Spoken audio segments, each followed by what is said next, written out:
Ladies and gentlemen, good day and welcome to Persistent System earnings conference call for the second quarter FY24 ended September 30, 2023. We have with us today on the call Dr. Anand Deshpande, Chairman and Managing Director, Mr. Sandeep Kalra, Executive Director and Chief Executive Officer, Mr. Sunil Sapre, Executive Director and Chief Financial Officer, and Mr. Saurabh Dwivedi, Head of Investor Relations. Please note all participant lines will be in listen-only mode, and there will be an opportunity for you to ask questions after the management's opening remarks. Should you need any assistance during the conference call, please raise your hand from the participant tab on the screen. While asking questions, request you to please identify yourself and your company. Please note this conference is being recorded. I now hand the conference over to Mr. Sandeep Kalra. Thank you, and over to you, sir. Thank you, moderator. Good evening, good afternoon, good morning to all of you, depending on where you're joining from. Please pardon my scratchy voice as I'm just coming off a viral infection. I would like to start this quarter's call by sharing with you that I'll be completing 3 years as the Persistent CEO on 23rd October, 4 days from now, during these auspicious days of Navratri.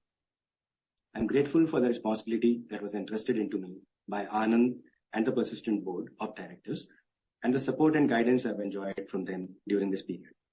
Also, I would like to acknowledge the contribution of Sunil, our CFO, and the entire leadership team, as well as all our 22,800 plus employees in 21 countries around the world. It has been a privilege to work with each one of them through a period which has seen Persistent grow from one pillar of strength to the other and emerge among the growth leaders in global IT services industry. I would also like to thank each one of you on the call, as well as our broader investor base, customers, partners for the support and continued trust in us during this period. With that, let me now start with our quarterly financials. We are pleased to report yet another quarter of healthy revenue growth despite an uncertain macroeconomic environment. The revenue for Q2 came in at $291.71 million, representing a growth of 3.1% quarter-on-quarter and 14.1% year-on-year in US dollar terms.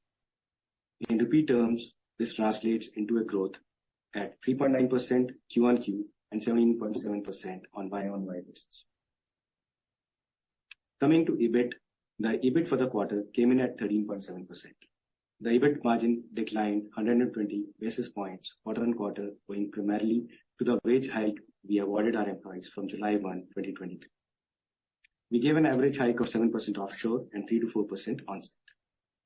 We were able to partly mitigate impact of the wage hike and higher SG&A investments through revenue growth leverage, higher utilization, as well as lower visa cost. Sunil will provide much more color on the EBIT margin movement later in this call. We remain committed to our goal of improving EBIT margins by 150 to 200 basis points over the next 2 to 3 years, as we have stated prior to this. Coming to the order book for the quarter. The total contract value for the quarter came in at $479.3 million, with new order book TCV coming in at $313.1 million.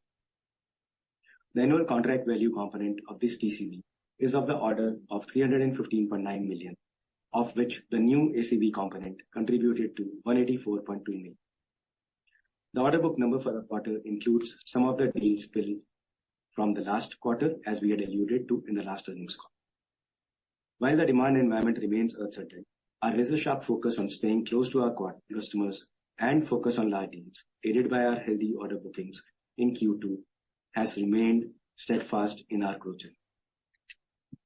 Please note that, as always, these total contract value, annual contract value numbers include all bookings, small and large, renewals, as well as new bookings across existing and new customers. Coming to the client engagement size.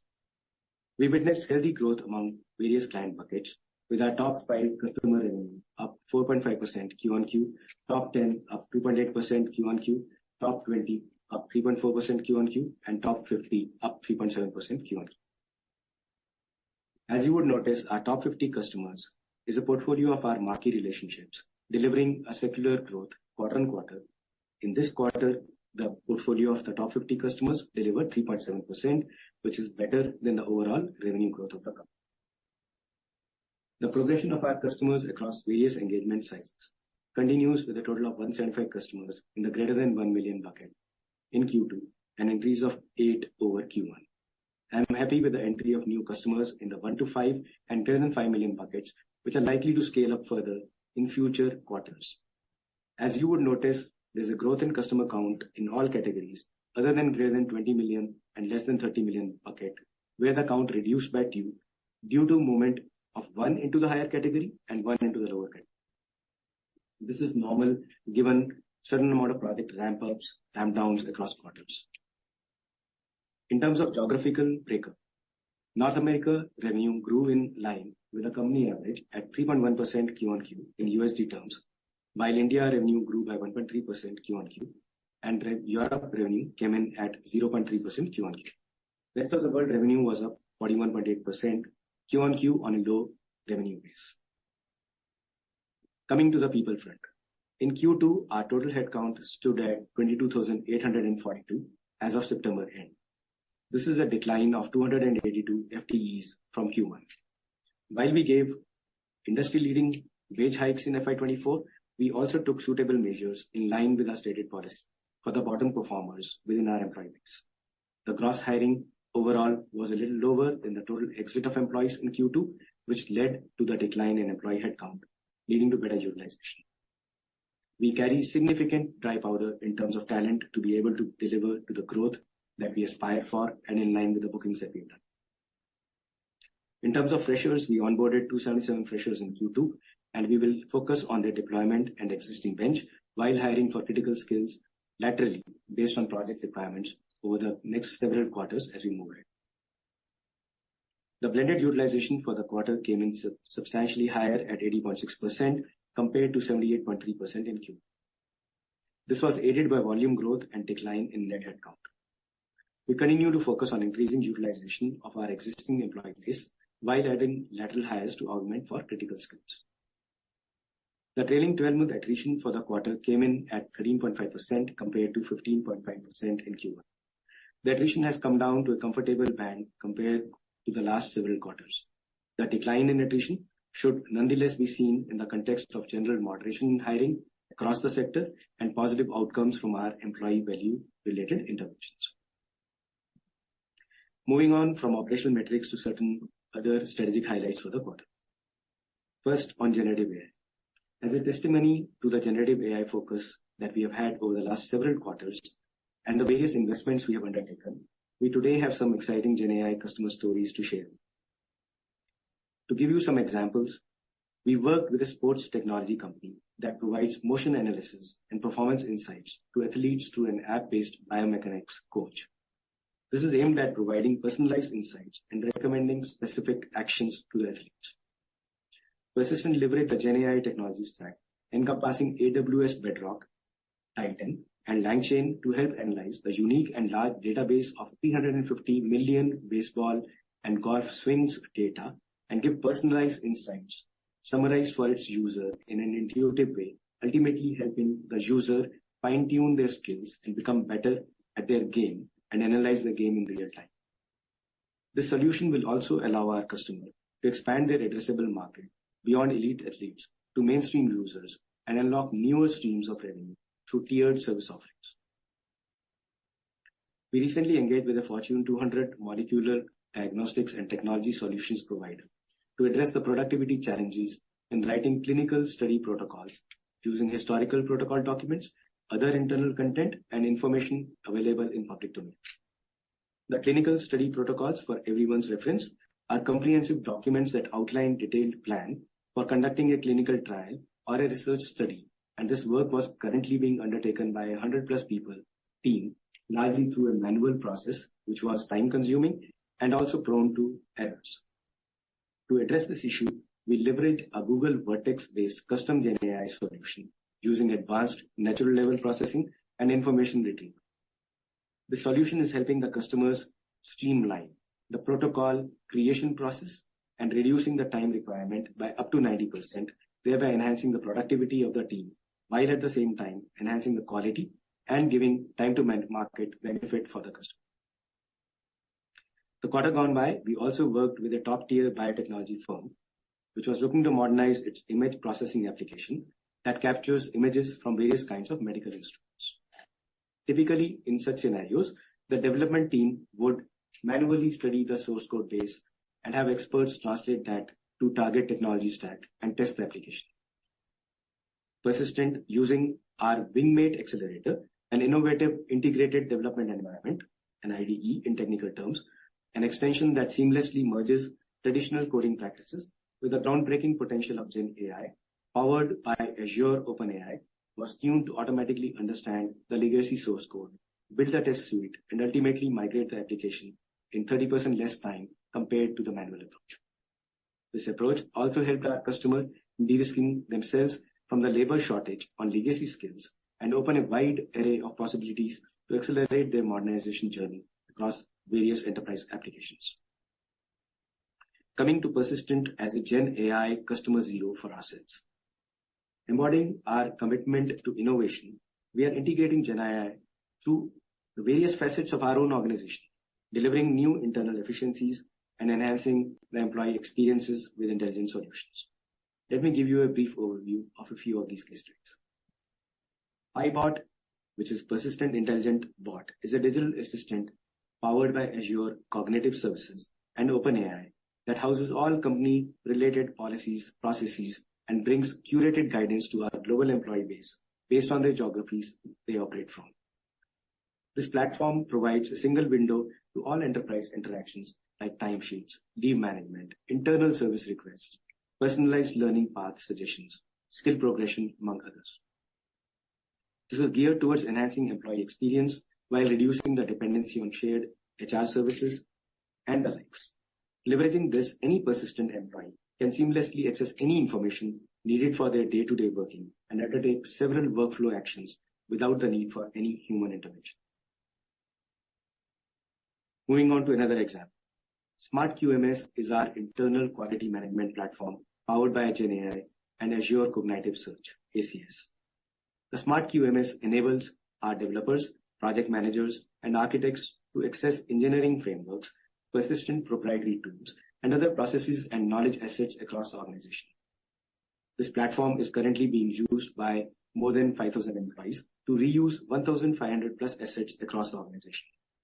Over time, the Smart QMS will not just bring our engineers better efficiency by leveraging AI assistants, but will also help them benchmark their own performance with similar cohorts across Persistent while anonymizing the data.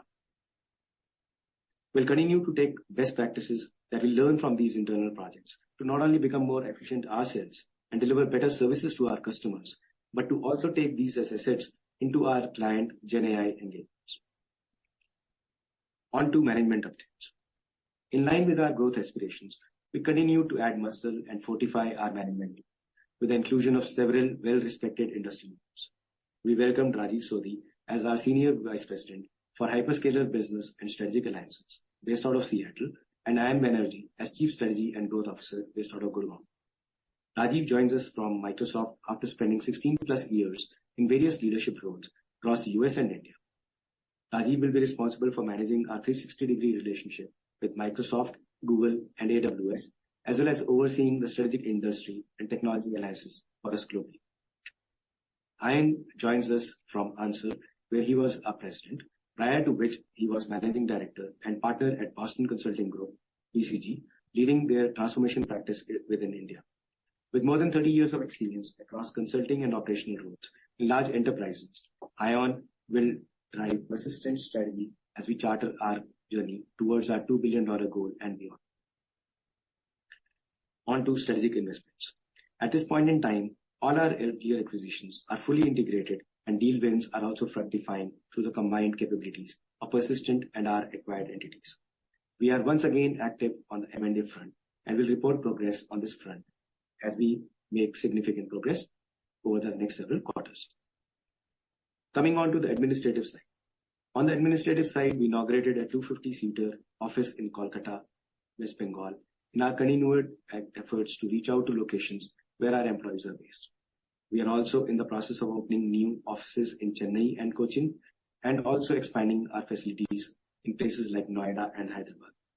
Our endeavor is to provide world-class facilities to our employees in locations close to them and encourage them to work from office at least 2 to 3 days every week. Let me now move to a unique achievement by Persistent, which all of us are very proud of and are excited to share. As Persistent crossed the $1 billion annual revenue milestone in FY23, we decided to send a token of appreciation to our global employees for their contribution to our continued success. Among the choices given to our employees were an electronic audio device, travel accessories, bicycles, and a few other alternatives. To our pleasant surprise, 9,000 plus of our employees opted for a bicycle, which prompted us to also initiate a Guinness World Record attempt and further encourage the fitness journeys of our employees. We are very proud to state we have received 3 Guinness World Records that include: number 1, creation of the company logo with 704 number of bicycles, which is the best in class, the world class for its own. The number 2, viewership of the cycling awareness tutorial live by 7,348 Persistent employees and their family members concurrently. Number 3, an online video album of people riding bicycles with 5,098 individuals contributing to it. These achievements, though small, they clearly commemorate not just the $1 billion annual revenue milestone for us, but also reiterate our and our employees' commitment towards the environment and employee well-being. In summary, we are pleased with our performance in Q2 FY24 in a challenging business environment. I'd like to now invite Sunil, our CFO, to give a detailed color on the quarterly financials and related matters. Saurabh will come after Sunil's comments to give you some color on the deal wins, key client awards, analyst awards, and other recognitions for the quarter. Sunil, over to you. Thank you, Sandeep, and good evening, good day to all. Thank you for taking the time to join us today. Sandeep has walked us through the business outlook and a lot of details, including market perspective. Let me now walk you through the financial details of the quarter. The revenue for the quarter at 291.71 had a QOQ growth of 3.1% and 14.1% YOY. In rupee terms, the revenue was 24,116.7 million, reflecting growth of 3.9% quarter on quarter and 17.7% YOY. We closed H1 with total revenue of $574.61 million, with a growth of 15.6% YOY. And in INR terms, it translates to rupees 47,328.5 million, with a growth of 20.5% YOY. Coming to sequential growth for the quarter in terms of segments, healthcare and life sciences grew by 7% quarter on quarter. High-tech and emerging vertical grew by 3.8% quarter on quarter, while BFSI remained flat for the quarter. This quarter, we focused on improving utilization. And as Sandeep mentioned, the improvement was significant from 78.3% to 80.6%. Attrition declined to 13.5% from 15.5% in the previous quarter. As you are aware, we have our regular pay hike cycle in Q2 every year. That's effective 1st July. And we have given pay hike to all our employees, which was about 7% to offshore employees and about 3 to 4% for on-site employees. The total impact of pay hike was about 2.7% on the margin, which was partially offset by improved utilization, currency benefit, and the absence of visa costs. We have continued our investments in sales and marketing. There were certain marketing events this quarter, such as Dreamforce, AWS Summit, which led to some one-off expenses in this quarter. Additionally, certain expenses were incurred on exited employees. Both these one-off expense items were offset by a corresponding one-off credit on account of reduction in liability towards performance-based earnouts in one of our acquisitions. With this, the EBITDA came in at 16.8% as against 18.2% in the previous quarter. Depreciation and amortization was within range at 3.1% as against 3.2% in the previous quarter. The EBIT came in at 13.7% as against 14.9% in the previous quarter. And for H1, the EBIT stands at 14.3% vis-a-vis 14.5% in last year's H1. And in absolute terms, the EBIT grew by 19.4% YOY. Treasury income for the quarter was rupees 166.28 million as against rupees 154.58 million, mainly on account of improved cash flow and higher interest rates. As you know, we paid final dividend of rupees 22 per share during the quarter, amounting to rupees 1703 million. This was paid in July 23. The Forex gain amounted to rupees 83.7 million as against Forex loss of rupees 64.1 million in the previous quarter.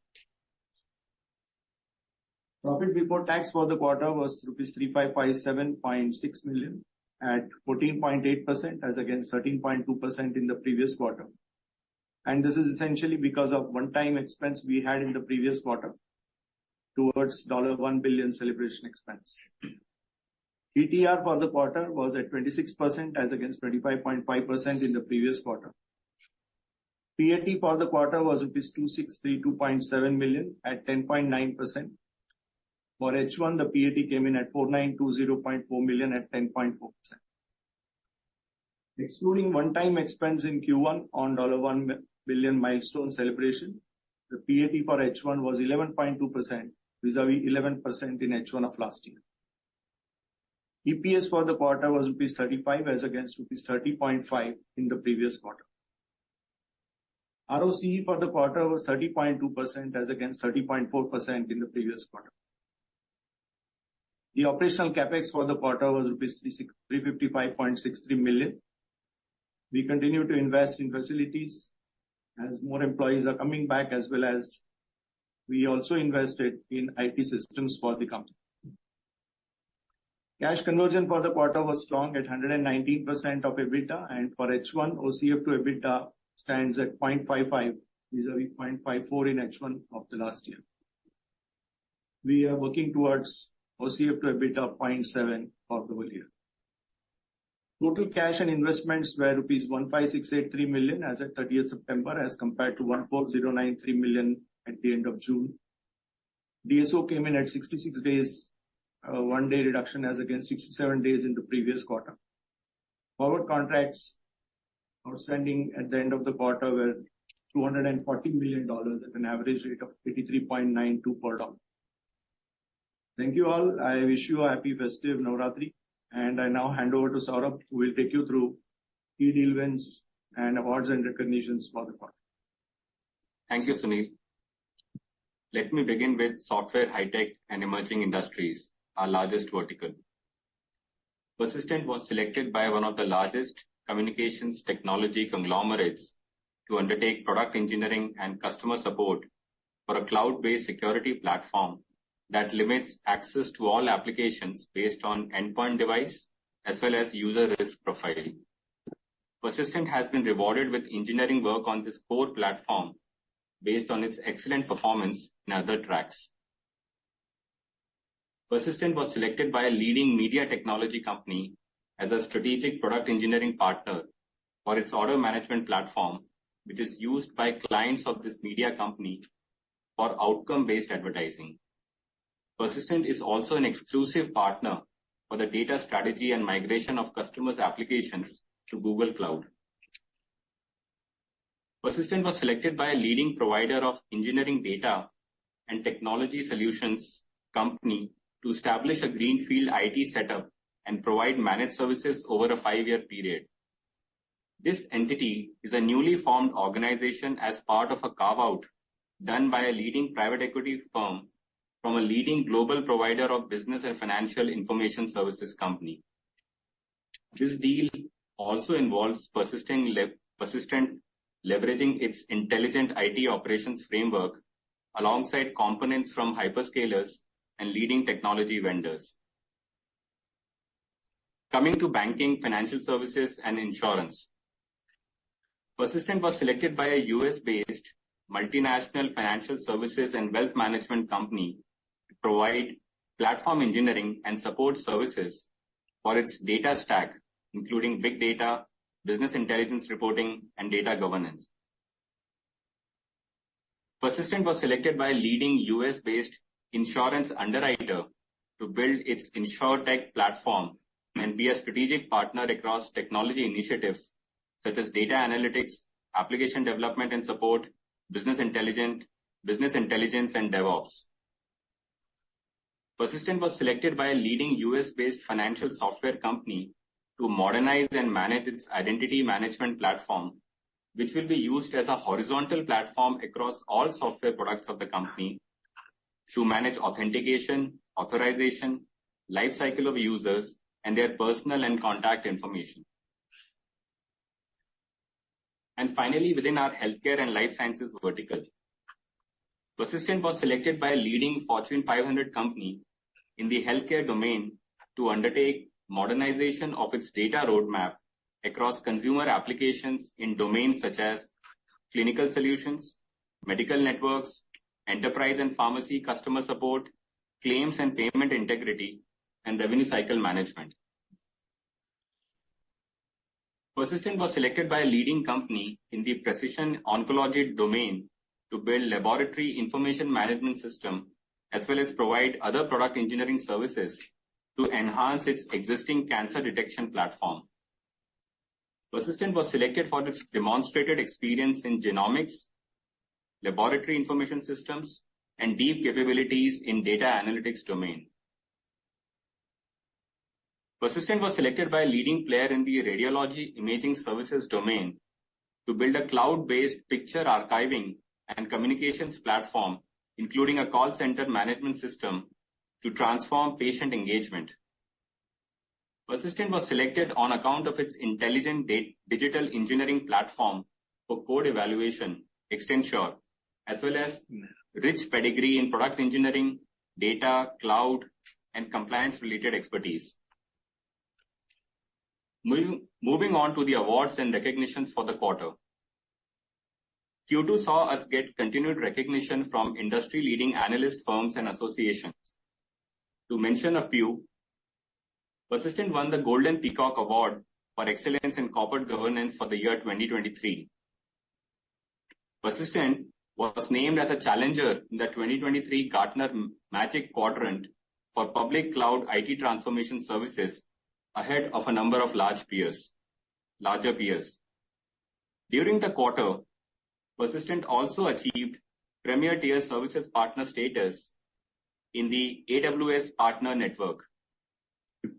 In the low-code and automation domain, Persistent was recognized as the top partner of the year 2022 by OutSystems and also honored by UiPath with the 2023 America's Partner Award in the innovation category. Persistent also won 2 awards from Constellation, including first, listing on the 2023 Constellation shortlist for public cloud transformation services, and second, listing on the 2023 Constellation shortlist for AI services. Persistent was recognized in the Everest Group's 2023 Engineering Services Peak Matrix Provider of the Year Awards.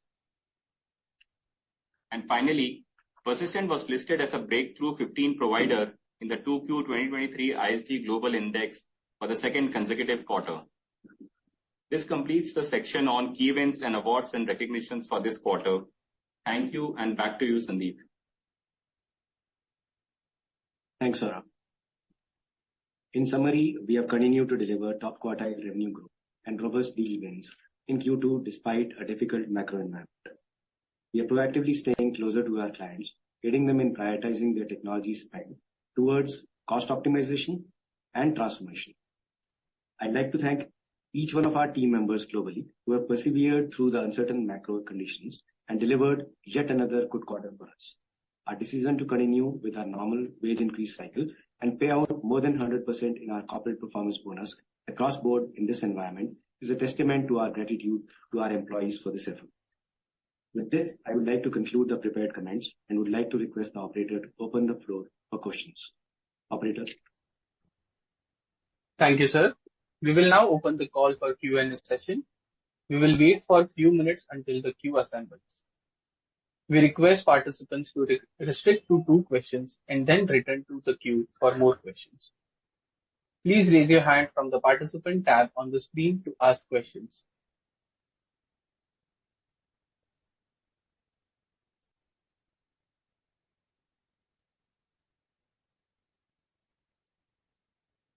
The first question is from Sandeep Shah. Yeah. Can you hear me? Yeah, Sandeep, go ahead, please. Yeah. Congratulations on a good quarter and very strong bookings and good execution. Just wanted to understand on BFSI. I do agree, the flattish growth is on a base of a good quarters earlier. But anything to read in terms of any further caution by any of your large clients or other clients within the BFSI? And Sandeep, recent conversation with any of your client indicates any amount of green shoots? Because the kind of order book you have reported, it looks like the deal closures, especially outside the larger deals, are happening better in Q2 versus what it used to be earlier. I'll take the things in the reverse order. So if you look at our deal wins for the Q1, that was a tad bit lower than the earlier quarters, and we had very clearly said some of the deal wins had moved or shifted over to the next quarter. And they have come in along with a very healthy Q2 as well. That is what contributed to the order wins, and some of these deals are longer term deals, and that is what is the healthy part of it. The TCV to ACV ratio has improved significantly. That is as far as the deal wins for Q2 are concerned. Now, in terms of green shoots, our pipeline is healthy. This again, October, November, December quarter is typically a smaller quarter because come December 15th, things will start shutting down in our primary market, which is the US. And so we'll let the quarter pan out. The pipeline is pretty healthy. And this pipeline, I can say with pride, is because of the proactive efforts of the Persistent team, not because of reactive RFP responses and so on. So we'll let the quarter pan out. The demand that we have generated for ourselves is reasonably good. Okay. And just a few things. We were earlier indicating 2 to 4% Q1Q growth looks in sight despite macro issues.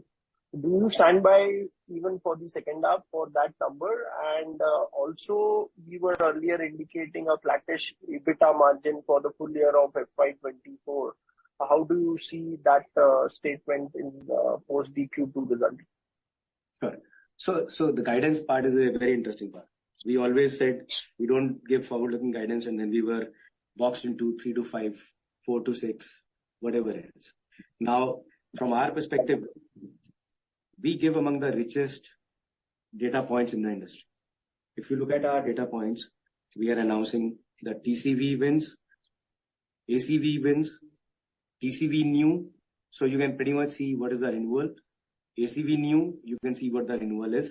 So if you do the mathematics, I don't think you should be asking us for any guidance. You can pretty much make the guidance based on that. And if you were to analyze the headcount trends as well, you can fairly figure out, and at a utilization of 80.6%, we have enough dry powder in our kitty to be able to execute to the order books and all.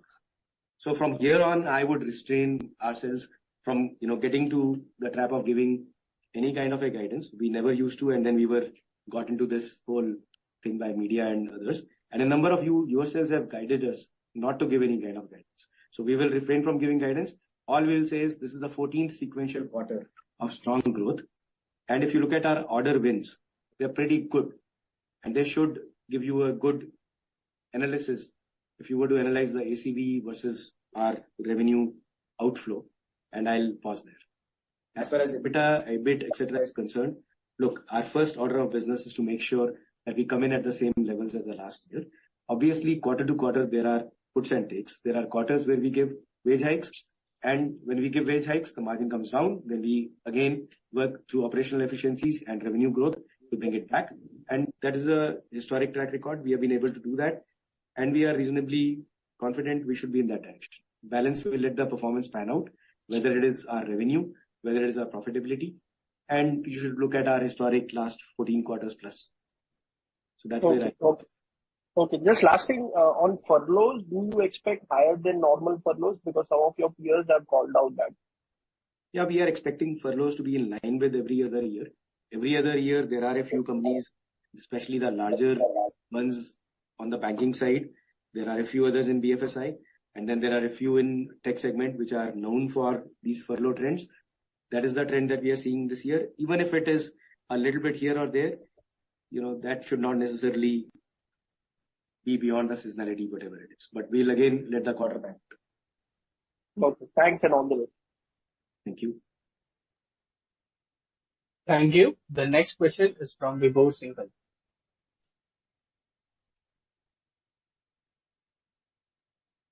Yeah, hi. Thanks for taking my question. And congrats on a great set of numbers. I hope I'm audible.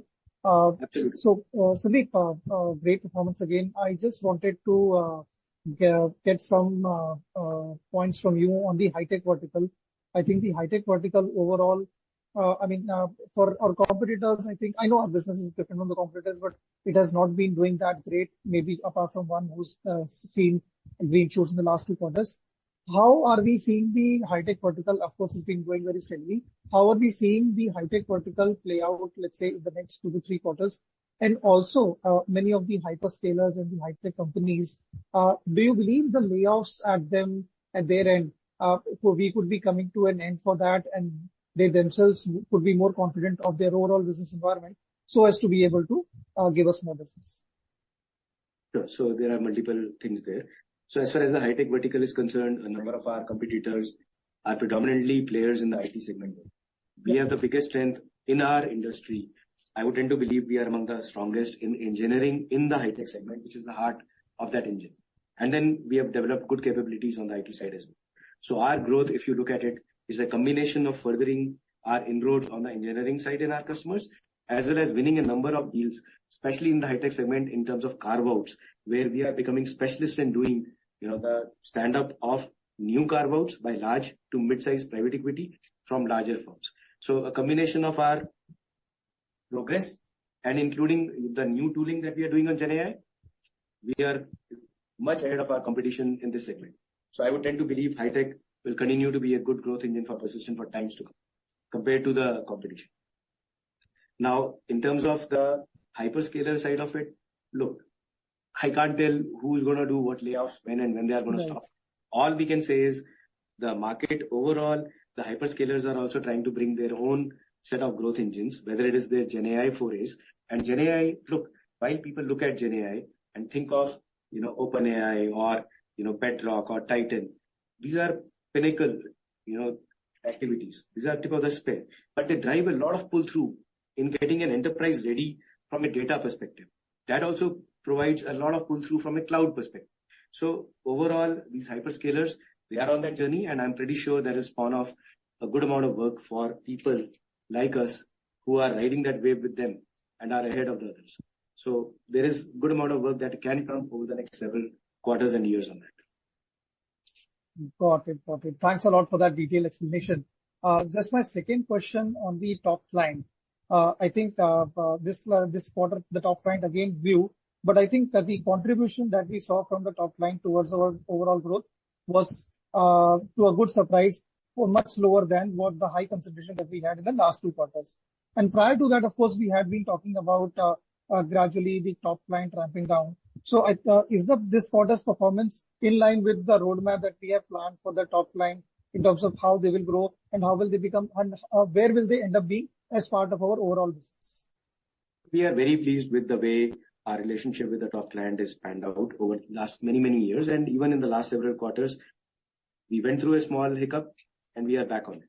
But look, the top client is the top client by the virtue of the amount of business that we do with them, right? So at that clip, obviously the growth rates can be different. It is like a portfolio of stocks that any of our buy-side guys hold. Not everything will grow at the same clip. So we are very happy having them where they are and the way they have grown. And the company at times may grow much faster than the top client may grow. But at this point in time, we're very happy with the way the relationship has panned out, and it has contributed very well to our growth. Thank you, Vibhor. The next question is from Mohit Jain. I have 2 questions. One is a follow-up of the previous one. So, what is our outlook in top line, given that we had some fluctuations in the third quarter? So should we expect now that we are on a steady path, or do we expect that fluctuation in the coming quarters, specifically from top client perspective? And second is related to margins. So there's this sharp jump increase in S&M expenses over the last few quarters, and therefore our margin expansion possibly is not happening in FY24 versus 23. So what is your view from here on? Should we assume steady convergence to industry margins, or do you think for a few years you can invest little more in S&M, and therefore we may resume margin expansion after a gap of few quarters? So let me start with the margin part, and Sunil can give more color commentary later. So see, as far as we are concerned, look, we've always said we want to be having a steady revenue growth. That comes first. Margin expansion, you can always try and cut costs here, cut costs there, and improve your margins. That is not where we are playing right. We are seeing good demand for our services. We have added to our capabilities. Look at the recognitions we are getting from the partners of this world for cloud services. Look at the kind of management bandwidth we are expanding by bringing the best-in-class talent to aid us continue our growth journey. We have, over the last 14 quarters, whether it was COVID times, post-COVID times, weak macro, or whatever it is, we have been in the journey of delivering industry-leading growth. That is our first forte. Margin expansion can come later. Having said that, we are still committed in the next 2 to 3 years, we'll expand our EBIT margins by 2 to 3%, and that should flow down. Now, as far as your other question about our client is concerned, there used to be a seasonality in certain quarters in the top client. Now, we have gone away from our dependence on revenue sharing engagements in the top client. So that should partly, answer your question. And second, look, I would look at Persistent as a whole, as a portfolio of customers, big and small, top 2, top 10, top 50, top 100, and so on and so forth. If you look at the disclosures we give, our growth is pretty good across all segments, whether it is our top 1, top 5, top 10, top 30, 50, and so on and so forth.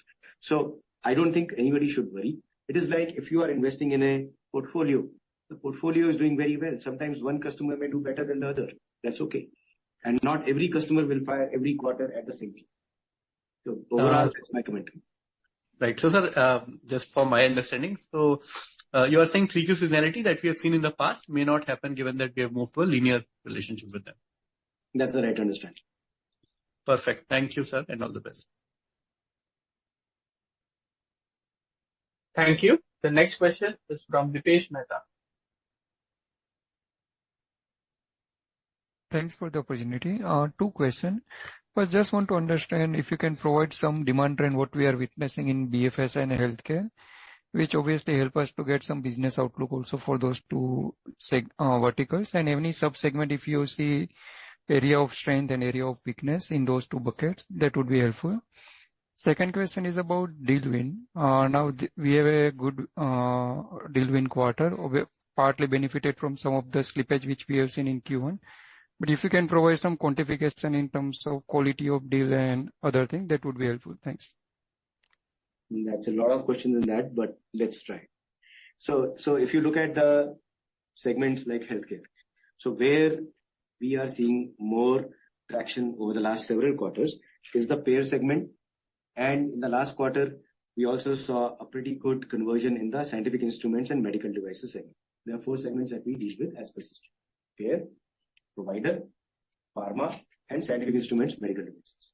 Now, the payers are the large insurance companies and so on and so forth. So that's where we have had very good deal wins. And these are against the who's who, tier 1s, Indian origin, US origin, and so on and so forth. We are actually being seen as a good disruptor with good capabilities, good agility, good, solutioning, and so on and so forth. And that's what is behind the quality of wins that we are seeing in this set of segments.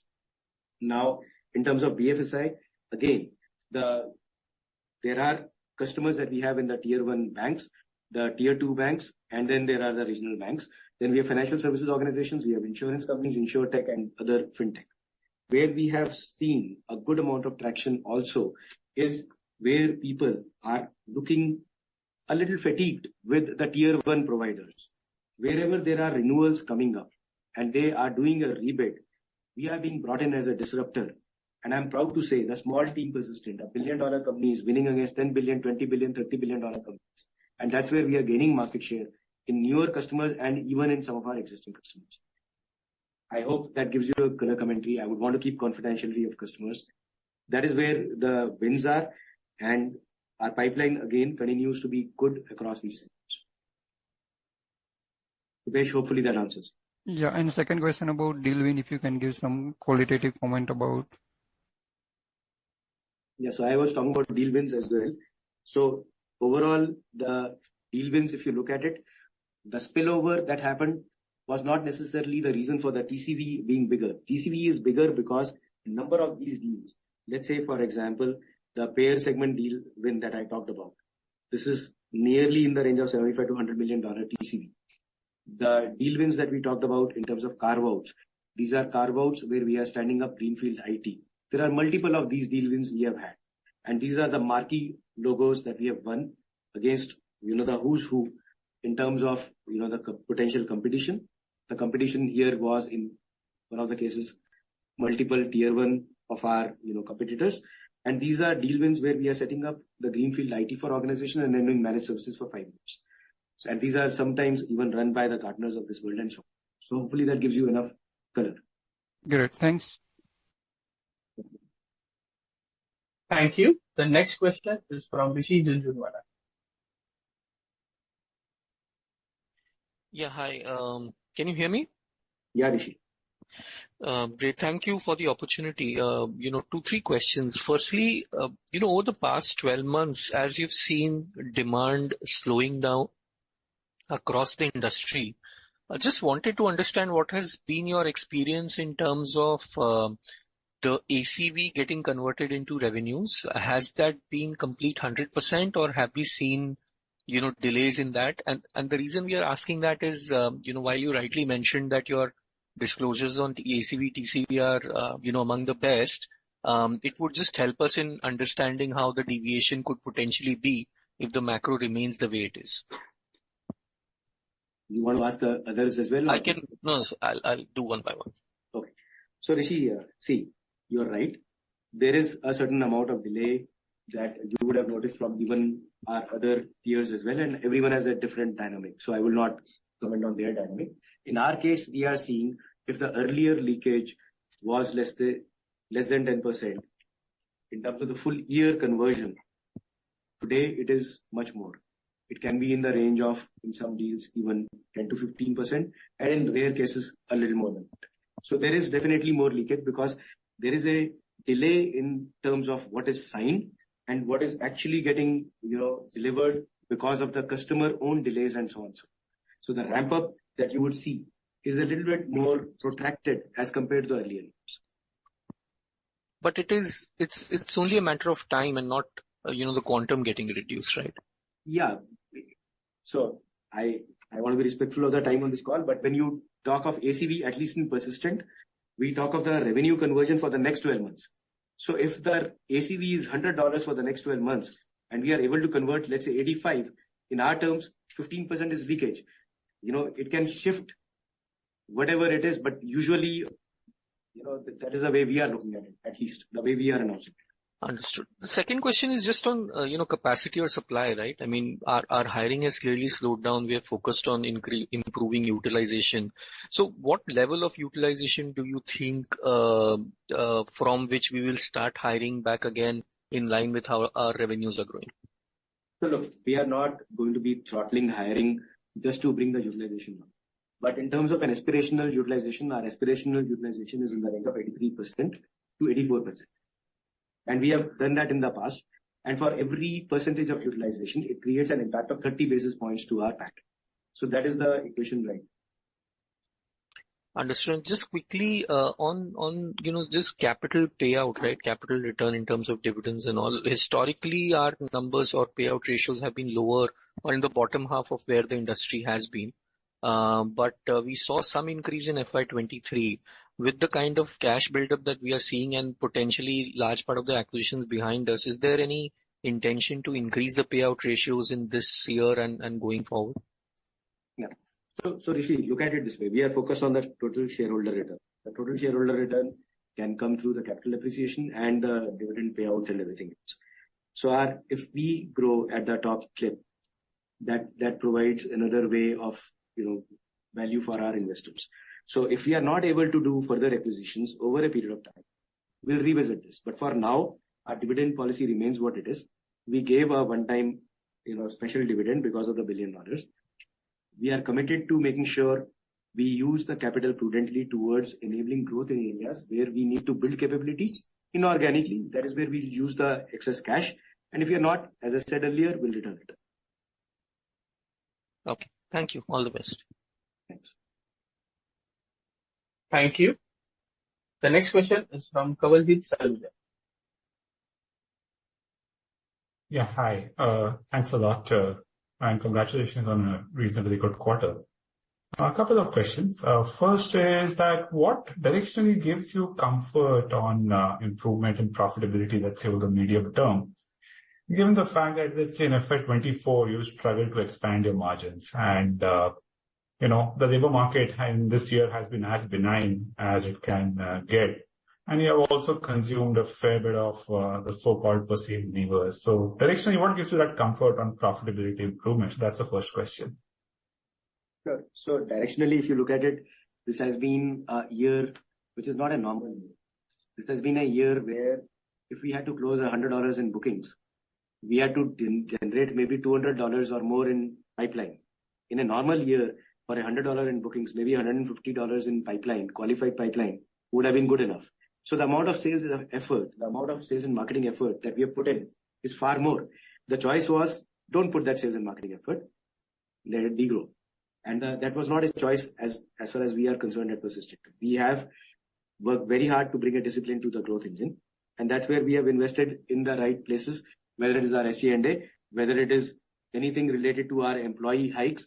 We can easily do the profitability improvement. Some of our peers have done it by defraying the employee increases, not paying corporate performance bonuses. We paid 107% corporate performance bonus at the least across the company. We paid 7% increase in India, 3 to 4% increase globally. But any of these, we can improve profitability, and that would take away your question of the challenge of profitability improvement in this year. We could have happily, it doesn't take too much to cut cost. It takes a lot to provide growth. So hopefully, Kanwaljit, that gives you the answer. And as we keep growing and as the market stabilizes, maybe the SG&A level will come down. Maybe as the revenue goes up, there is a certain amount of cost that gets defrayed over a much bigger, revenue base. There are other levers still at utilization. We are at 80.6.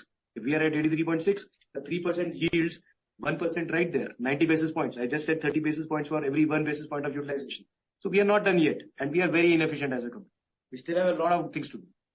So rest assured, when we say something...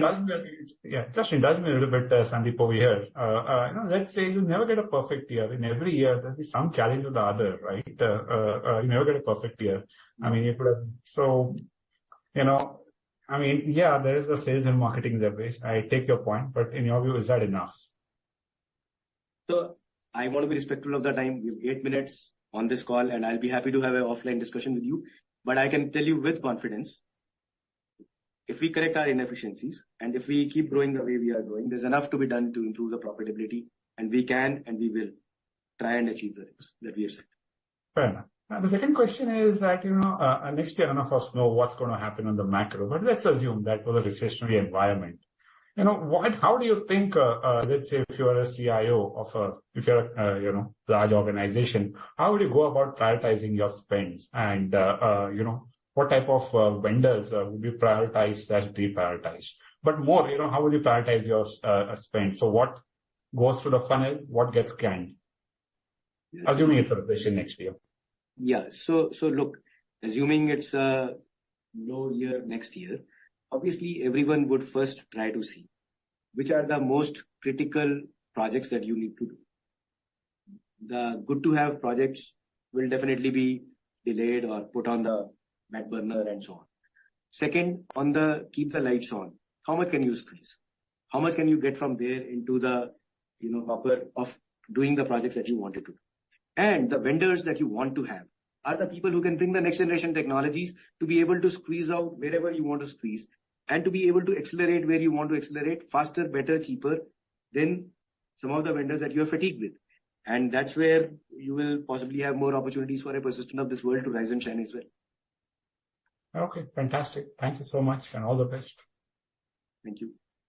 I can see the skepticism in your voice, but we'll let the time pass. Thank you. Keeping in mind the time frame, we'll refrain to one question at a time. The next question is from Gaurav Patel. Hi, am I audible? Yes, Gaurav. Hey, my question is regarding the generative AI. You kind of provided very unique use cases. Just want to understand that, how do these engagements really play out in terms of becoming larger project sizes? Because these are pretty small projects that you talked about. Secondly, related question is that some of the platforms that you talked about internally using, what we can do to our own software development efforts to kind of really drive productivity there, and would it not be sort of cannibalizing our own revenues, or how do you kind of foresee that playing out? Thank you. Sure. So there's a bunch of good questions there. So let me start with the projects versus bigger engagements. Now, if you were to look at it, the way we are looking at GenAI is this.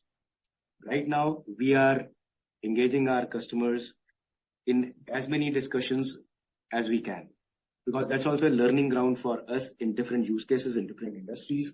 And not just us, even our customers are experimenting with it. While we are doing that, we are also experimenting in-house with building tools. We're building things that are rinse and repeat at scale. These may be things like, for example, doing a Teradata to a Snowflake migration, or taking something from a Tableau to another one, or consolidating reporting tools to a Power BI and so on, using GenAI, which will be not necessarily people-based projects, but these are because we are building IP, because we are using some of these models to speeden up the things. There is a secret sauce that we are building as persistent secret sauce. Using GenAI, we'll be able to monetize it at scale, make it rinse and repeat. And the other part would be where there are customer-specific, segment-specific things that we will create IP on.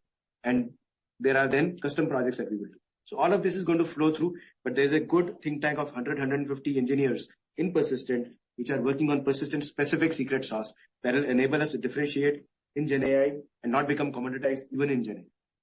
Now on the software developer productivity, look, we have tie-ups with AWS big time, where we are working with their engineering team on even evaluating things before they are released to the market. We are embracing those technologies in our landscape, taking it to our customer. Same for Microsoft GitHub Copilot. We are working with them as well. And it's not just about these tools. It's about modern application development, modern product development, and the entire tool chain. So these are just a few. And then there's a full pipeline related tool chain that we are experimenting. And if we can provide productivity benefits to our customers, we'll absolutely do that. Because if we do that, we'll again be seen as disruptors. If Persistent today has 23,000 employees, I'm pretty sure our biggest, US-based competitors, India-based competitors are 20, 30 times our size. If we can disrupt ourselves, the market for us is huge. So we are not worried about disrupting ourselves. We are worried about providing the right value to our customers and bringing them the latest and greatest. If we do that, I'm pretty sure for a small company that we are, we'll keep growing and we'll healthily outbeat our nearest competition to the farthest competition. Hopefully that gives you enough answer. Thank you for the detailed answer. Thank you. The next question is from Abhishek. Yes, hi. Am I audible? Yeah, Abhishek. Hi, Sandeep. So I just want to probe a little bit more on BFS and high tech. So, our advantage in our high tech offerings is clear. But for BFS too, it is a vertical which is currently extremely shy of spending on technology. And in this light, what is our right to win versus, let's say, a bigger peer with, let's say, a better offering in terms of cost optimization, if at all. So any clarity on that will be helpful. Yeah, thanks. Right. So Abhishek, inbuilt in that question is an assumption that a bigger peer, by the size of being bigger, can provide a better service to a customer. This market is huge. And, there's a lot of fatigue with the bigger peers of ours and many of our customers and prospects. The refreshing change for them is when we are able to bring automation, when we are able to bring the latest tools, the approach that we bring to them is refreshing, and it is not just bring in more people to solve the problem. So there is enough avenues, and a number of our deal wins are where we are replacing the so-called bigger, peers of ours or competitors of ours. I don't think the size matters beyond a point in time. And today at $1 billion, we are at a critical mass where we are clearly large enough to scale. But at the same time, the kind of management attention, the technology solutions that we are bringing are good enough for people to give us the bids that we need. And we are increasingly in competitive landscape with the bigger vendors. So I'll keep it short. We're out of time at the call, but happy to have an offline discussion if needed. Thanks, Sandeep. Thank you. The last question will be from Bhavik.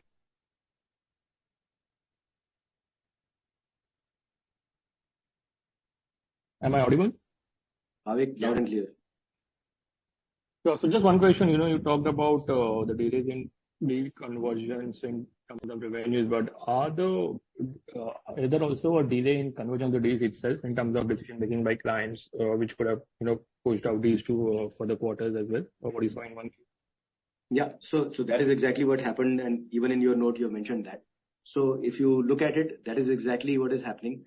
When I said in response to Kamaljeet also, if we needed $100 conversion, earlier if we needed 150, 116 pipeline, today we need 200. That's because the deals are taking more time.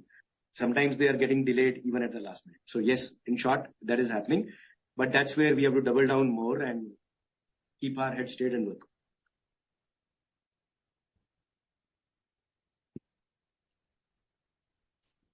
Moderator, I think we should. Yeah. Okay. Thank you. Thank you, everyone. So thank you very much to the just the last comment from my side, and then you can close the call. So from our perspective, look, the quarter gone by was a fairly strong quarter. We are optimistic about our prospects, even in this uncertain environment.